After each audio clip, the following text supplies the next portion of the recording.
Assalamualaikum warahmatullahi wabarakatuh. Innal hamdalillah nahmaduhu wa nasta'inuhu wa nastaghfiruh wa na'udzu billahi min syururi anfusina wa sayyiati a'malina. May yahdihillahu fala mudilla lahu wa may yudlilhu fala hadiyalah. Asyhadu an la ilaha illallah wahdahu la syarikalah wa asyhadu anna Muhammadan abduhu wa rasuluh, amma ba'd. Hadirin ikhwatu iman jemaah Majelis Tafsir Illiyin yang mudah-mudahan senantiasa diberikan kesehatan dan perlindungan Allah Subhanahu wa taala. Kajian tafsir di Majelis Tafsir Illiyin pada kesempatan subuh kali ini membahas surat Ali Imran ayat 42, halaman 55. Ali Imran ayat 42. Kita bahas tajwidnya dulu. Wa'id itu za ya. Ujung lidahnya digigit, bukan dal. Jadi tidak dibaca qalqalah. Sering ada orang yang membacanya itu qalqalah. Wa'id itu salah. Wa'id madhabi alif latil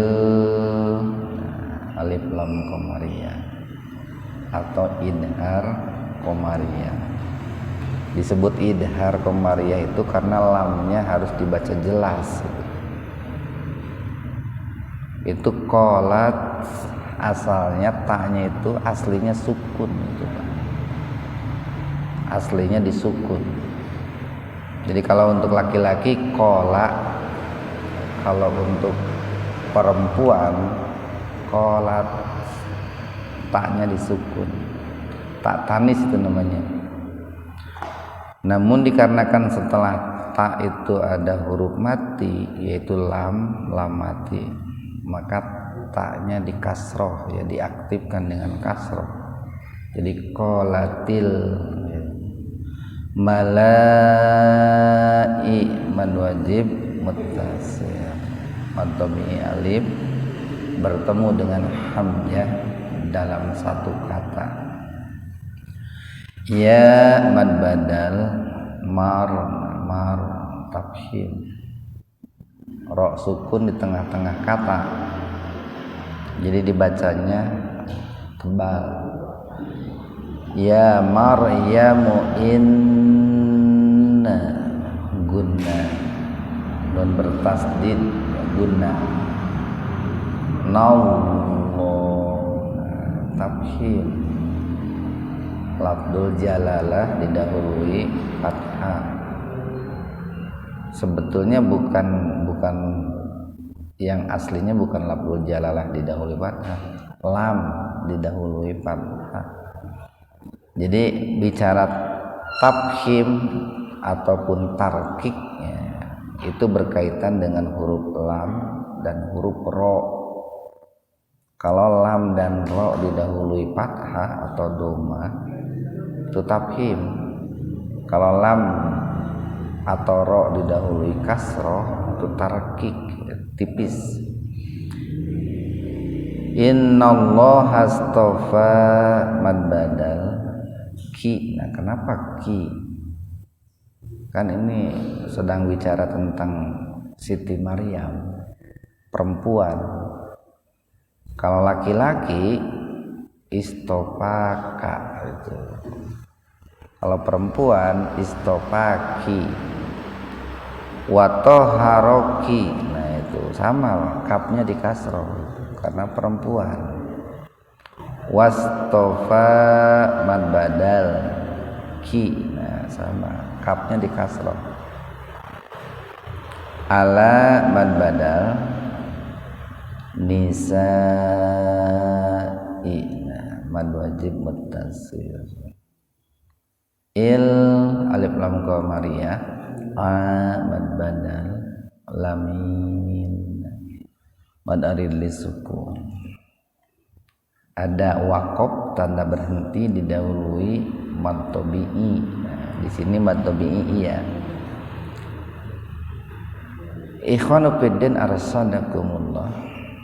Ayat 42 surat Ali Imran ini mengkisahkan tentang kisah Maryam. Kalau kemarin sekalipun di situ dibicarakan tentang Maryam, tapi lebih dominan mengkisahkan tentang kisah Nabi Zakaria bersama putranya yang bernama Yahya.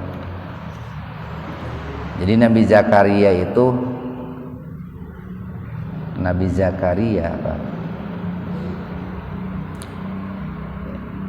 itu adalah ayahnya Yahya. Dan Yahya ini dengan Siti Maryam itu apa ya? Yahya memanggil Siti Maryam itu bibi itu ya. Bibi dari jalur ibunya.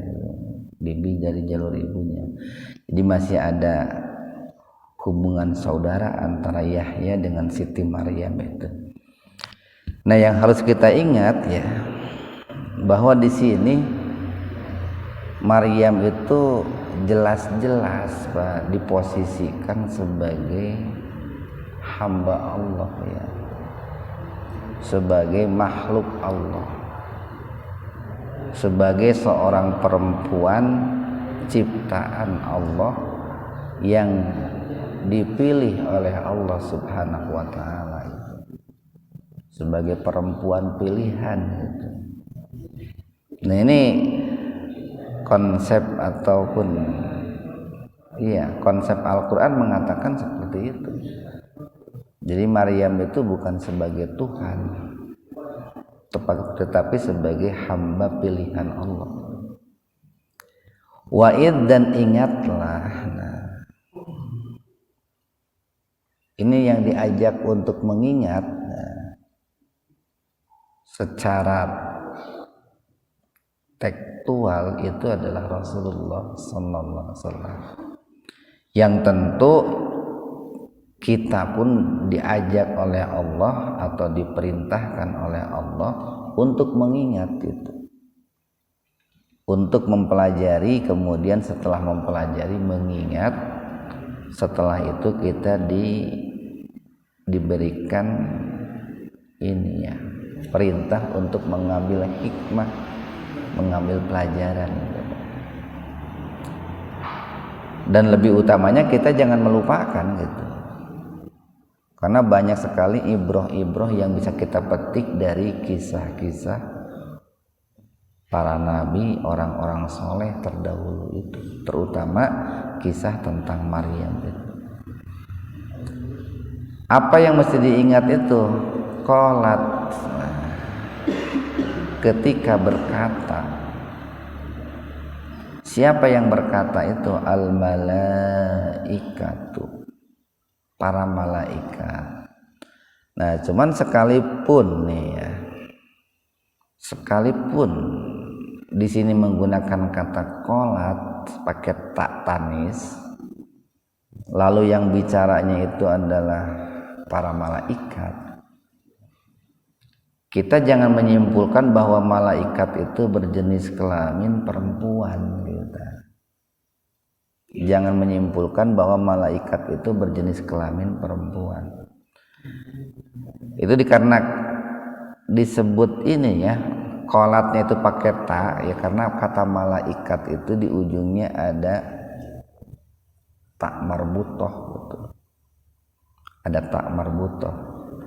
Seperti beginilah, ketika Allah bicara tentang bulan itu kan Allah sering menggunakan bentuk muannas, tapi tidak bisa disimpulkan bahwa bulan itu perempuan gitu, atau jenis perempuan. Cuman Al-Quran sering menggunakan dalam bentuk mu'annas. Nah, seperti halnya malaikat pun, malaikat, kata malaikat itu kan di ujungnya ada tak tanis. Bahkan di sini kata qolat itu pakai tak. Itu jangan disimpulkan bahwa malaikat itu perempuan. Apa isi perkataannya itu? Ya wahai Maryam, Siti Maryam. Yang tentu ini kan disuruh oleh Allah. Allah mengutus malaikat. Mufasir mayoritas mengatakan malaikat Jibril untuk menemui Siti Maryam. Dan ini kan satu kehormatan.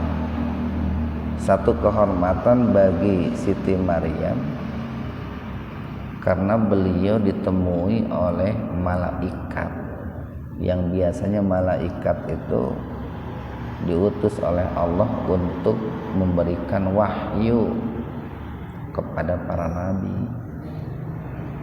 Jibril itu kan imamnya para malaikat itu Pak. Jibril itu tugas yang diemban oleh Jibril itu merupakan tugas yang paling istimewa gitu. Karena menyangkut kebutuhan ruhaniyah manusia. Wahyu itu kan kebutuhan ruhaniyah manusia. Jadi wahai Maryam, inna sesungguhnya Allah itu istofaki. Istofa telah memilih ki engkau. Kemarin sudah kita sampaikan bahwa ketika Allah memilih hambanya itu kan karena keunggulannya Pak, karena kelebihannya, baik itu kelebihan hal-hal yang sifatnya ruhani ataupun kelebihan yang hal-hal yang sifatnya keterampilan jasmani itu Pak, atau baik kelebihan dalam hal-hal hubungan hablum minallah atau hablum minannas. Nah, di sini kan yang harus kita renungkan dan kita tanamkan dalam diri kita. Maryam itu kan bukan seorang nabi itu Pak. Seorang hamba Allah yang solehah. Bisa enggak kita itu, atau bagaimana supaya kita itu berusaha semaksimal mungkin untuk menjadikan diri kita itu menjadi seorang hamba yang dipilih oleh Allah, seorang hamba pilihan Allah. Dan ini harus menjadi sebuah cita-cita kita gitu Pak. Walaupun ya tidak akan menjadi nabi, tidak akan menjadi rasul, tapi berupayalah untuk menjadi seorang manusia pilihan Allah. Wa dan toharoki, nah, Allah itu telah mensucikan kamu. Allah itu telah mensucikan kamu. Wastofaki, nah, dan Allah itu, ini kalau kita lihat dalam kamus, istofa itu termasuk kata mustarok itu Pak. Kata kerja mustarok. Kata kerja yang memiliki beberapa arti. Istofa itu bisa diartikan memilih, bisa diartikan melebihkan, gitu.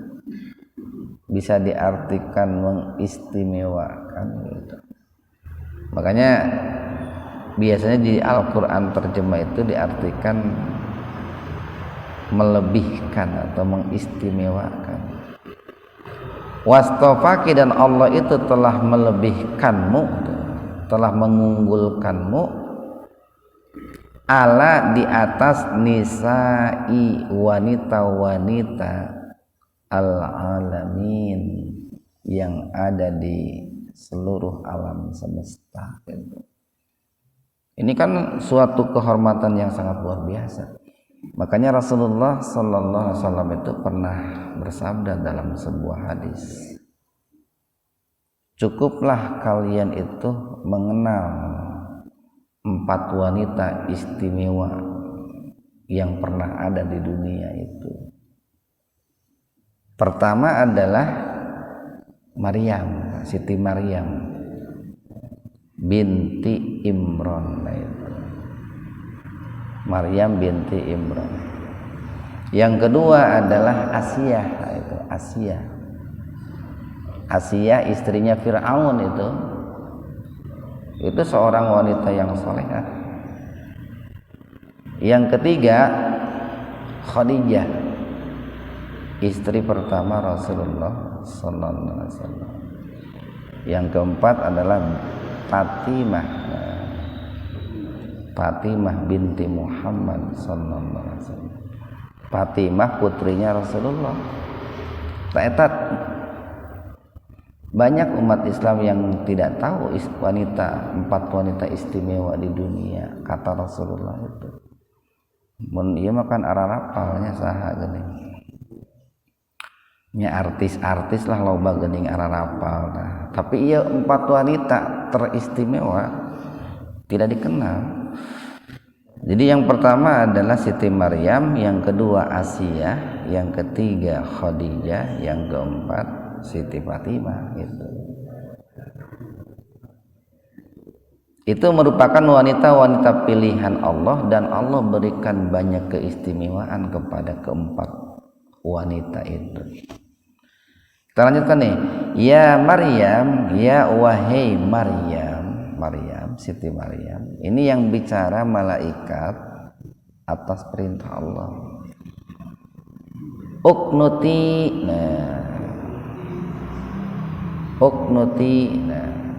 kunutlah engkau, taatlah engkau, istiqomahlah engkau dalam beribadah itu. Li untuk Rabbiki, Rabbmu. Ini kapnya di kasroh karena kan Siti Maryam perempuan, jadi enggak li Rabbika tapi li Rabbiki. Taatlah engkau wahai Maryam li Rabbiki, terhadap Rabbmu. Itu kata malaikat Jibril. Wasjudi, dan sujudlah engkau wahai Maryam.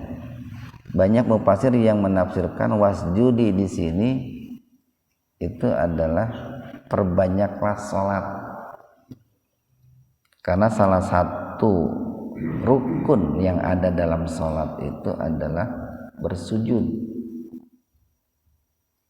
Ini kalau diartikan secara ini ya, secara khusus. Tapi secara umum ya sujud dalam berbagai situasi dan kondisi. Sujud dalam berbagai keadaan. Kemudian yang ketiga warka'i, dan rukuklah engkau wahai Maryam. Tentu li rabbiki Pak ya. Jadi ini kata rabbinya mengikuti ke yang pertama. Jadi dalam penafsirannya begini, ya Maryam uqnuti li rabbiki wasjudi li rabbiki warka'i li rabbiki ma'arroki'i.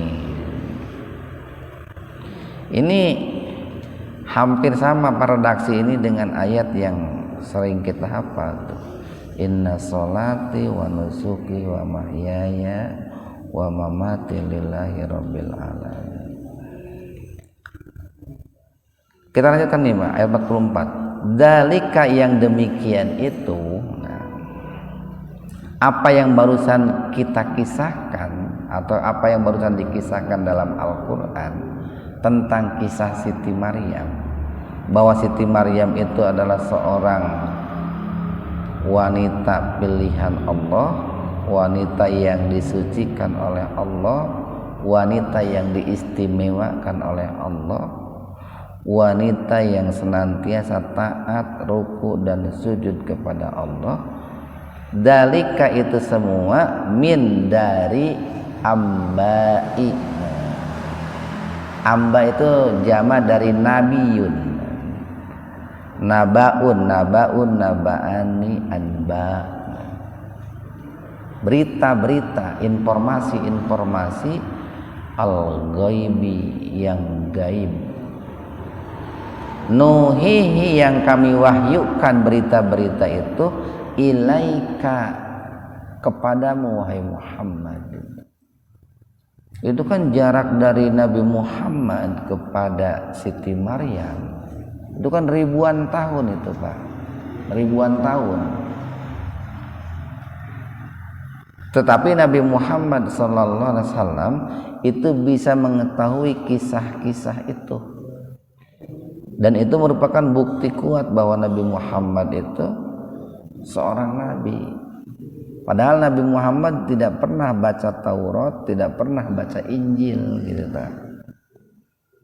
Tetapi karena beliau adalah orang pilihan, nah, maka Nabi Muhammad bisa mengetahui kisah-kisah itu.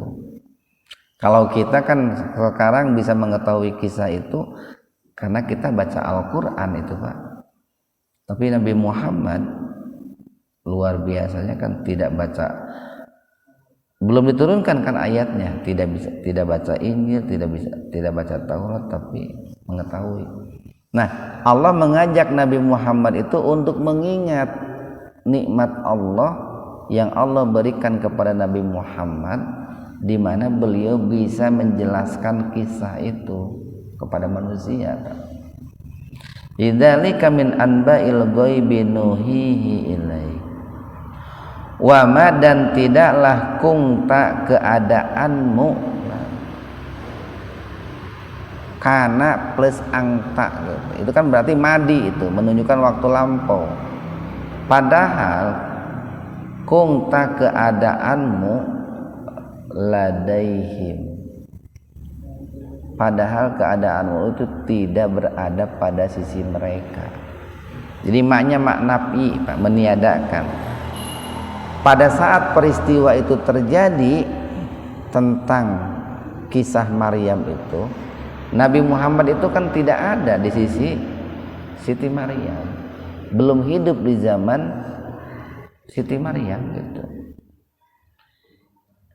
Id ketika yulkuna mereka melemparkan aqlamahum pena-pena mereka,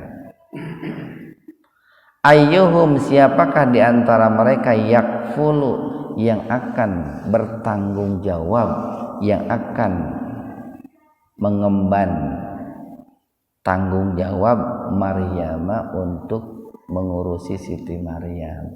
Ini begini nih Pak, Siti Maryam itu anak seorang yang terhormat pada zaman itu. Namanya itu adalah Imron. Mufasir banyak yang mengatakan Imron itu seorang pemimpin yang soleh.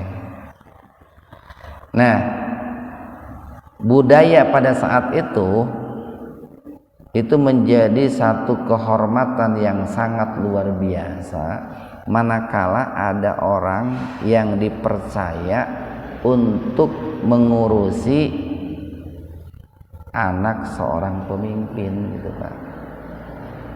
Makanya merasa terhormat dan merasa bangga sekali kalau ada seseorang yang terpilih untuk mengurusi anak seorang pemimpin. Nah, diadakanlah undian Pak, diadakanlah undian. Ya waktu itu kan undian belum dilarang gitu. Diadakanlah undian siapa yang akan menjadi wali daripada Siti Maryam itu.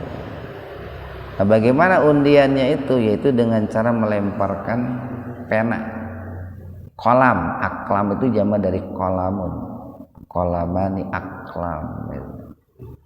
Ibnu Katsir mengatakan begini, jadi orang-orang pada saat itu tentu dipilih kan Pak, orang-orang terhormat juga dipilih. Kemudian setelah mereka dipilih itu melakukan undian dengan cara melemparkan pena ke sungai Pak, ke sungai. Kalau pena itu terbawa arus berarti itu tidak terpilih gitu kan.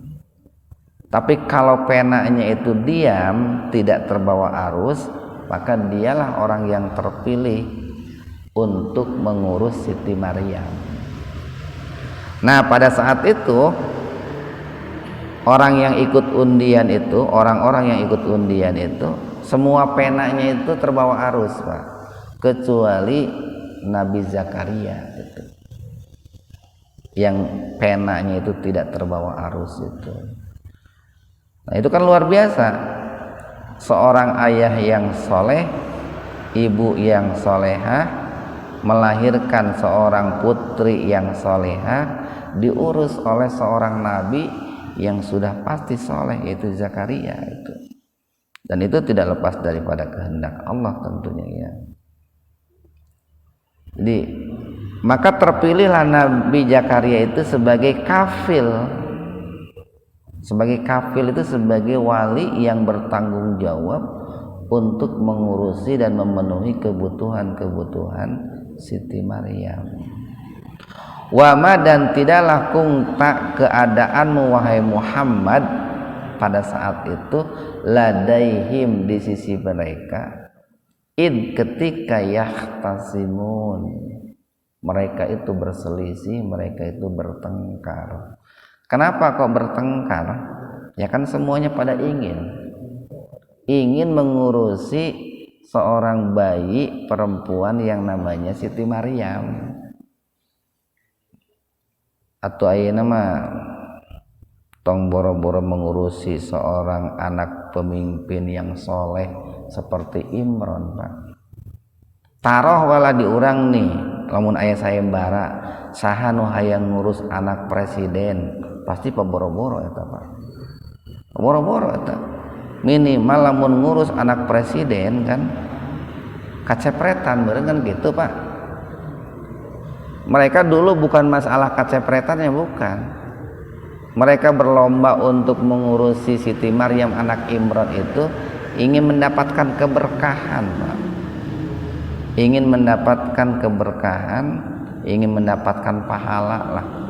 Karena ini seorang pemimpin yang soleh gitu, Pak. Dan itu sempat menjadi budaya juga di kita, Pak, dulu.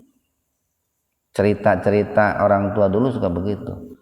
Di daerah saya itu banyak seorang anak yang dirawat oleh si ini, seorang anak dirawat oleh pamannya, oleh bibinya, oleh ini. Dulu pernah ada itu. Di daerah-daerah seperti itu biasanya anak seorang kiai gitu ya dirawat oleh siapa, atau anak siapa dirawat oleh seorang kiai. Sekarang sepertinya sudah tidak ada budaya itu. Salah satu hikmahnya adalah untuk menyambungkan tali silaturahim lah, untuk menyambungkan tali silaturahim. Satu ayat lagi nih, id ingatlah qalat ketika berkata, siapa? Al malaikatu, malaikat Jibril, ya Maryam, wahai Maryam, inna sesungguhnya Allah yubashiruki, memberikan kabar gembira kepadamu, bi dengan kalimat minhu, dari sisi Allah. Ismuhu, namanya itu. Nah, maksud bi kalimat di sini adalah dengan lahirnya seorang putra. Kenapa disebut kalimat? Kenapa Nabi Isa itu disebut kalimat Allah gitu, Pak? Karena Nabi Isa itu diciptakan dengan kalimat kun gitu, Pak. Kun, fayakun gitu, Pak. Dengan kalimat kun jadi, fayakun maka jadilah gitu, Pak. Jadi penciptaan Nabi Isa itu sama dengan kalimat kun, seperti penciptaan Adam. Kun, jadi, fayakun maka terjadi.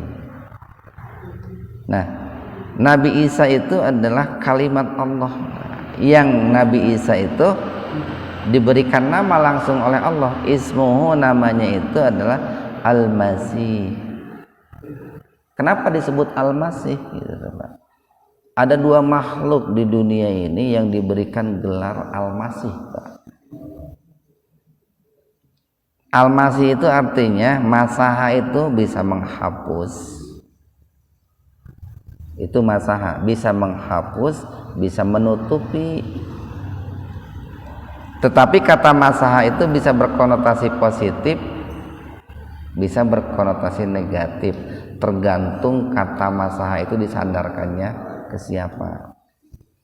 Ketika kata Al-Masih disandarkan kepada Nabi Isa, itu maknanya baik, positif.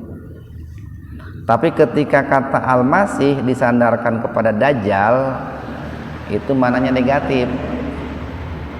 Wa min fitnatil masihid dajjal. Itu kan ada ya, Pak. Ada Al-Masih Isa bin Maryam, ada Al-Masih Dajjal. Ketika Al-Masih disandarkan kepada Nabi Isa bin Maryam, itu karena satu nih. Kenapa Nabi Isa disebut Al-Masih? Satu, karena Nabi Isa itu adalah orang yang menghapus kejahatan-kejahatan. Nabi Isa itu adalah orang yang menutup kemaksiatan-kemaksiatan. Masah itu kan menghapus, menutup. Yang kedua, Al-Masih itu kan bisa diartikan mengusap. Nah, makanya nih sering dimaknai karena Nabi Isa itu dengan izin Allah, ketika ada orang yang sakit lalu diusap oleh Nabi Isa, dengan izin Allah itu sembuh gitu kan. Maka disebutlah Al-Masih itu. Kalau Dajjal disebut Al-Masihid Dajjal karena sebaliknya Dajjal itu menghapus kebaikan-kebaikan dan menutup kebaikan dengan kejahatan-kejahatan. Maka disebut Al-Masih. Sama-sama Al-Masih tapi konotasinya beda. Jadi salah satu keistimewaan Nabi Isa itu adalah pertama Al-Masih. Nah, itu Al-Masih itu keistimewaan, Pak. Menghapus kejahatan atau dengan izin Allah bisa menyembuhkan penyakit. Yang kedua, wajihan nih. Wajihan. Wajah itu kan muka, Pak. Muka kalau pakai imbuhan ter dan ke menjadi terkemuka, kan begitu, Pak. Nabi Isa itu adalah orang yang terkemuka, atau muka itu merupakan simbol tentang kehormatan. Maka sering diartikan nih, wajihan itu adalah Nabi Isa itu orang yang terkemuka, orang yang terhormat, orang yang istimewa fid dunya, di dunia, wal akhirah, dan juga di akhirat. Wa minal muqarrabin, dan Nabi Isa itu termasuk orang-orang yang senantiasa bertaqarrub, mendekatkan diri kepada Allah Subhanahu wa taala. Jadi Nabi Isa itu seorang hamba, seorang hamba yang lahir dari seorang hamba bernama Siti Maryam. Mudah-mudahan ada manfaatnya untuk kita semua. Subhanakallahumma wa bihamdika asyhadu an la ilaha illa anta astaghfiruka wa atubu ilaik. Assalamualaikum warahmatullahi wabarakatuh.